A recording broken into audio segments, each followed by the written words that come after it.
An API, which stands for Application Programming Interface, is a connection between computers or between computer programs.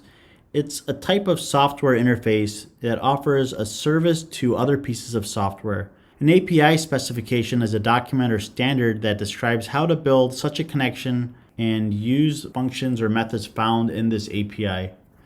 And one really popular one used in Java is JDBC, which is a database API.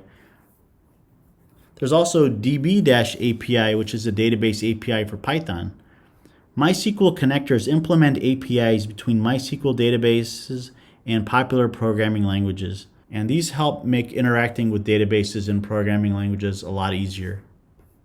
Features of APIs are that although there's many different APIs, they have some similar features.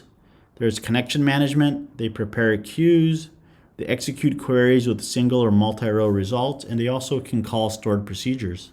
API developers implement database APIs in programming language source code, and there's two layers to the API. There's a driver which connects directly to the database, and then there's a driver manager which connects the application to the driver.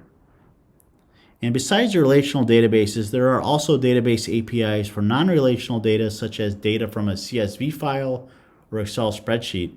And a different driver is typically required for each data source type.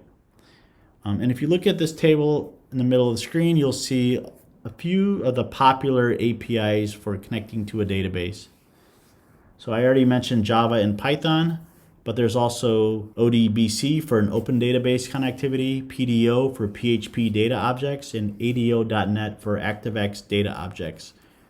And that's when you're using the .NET programming language.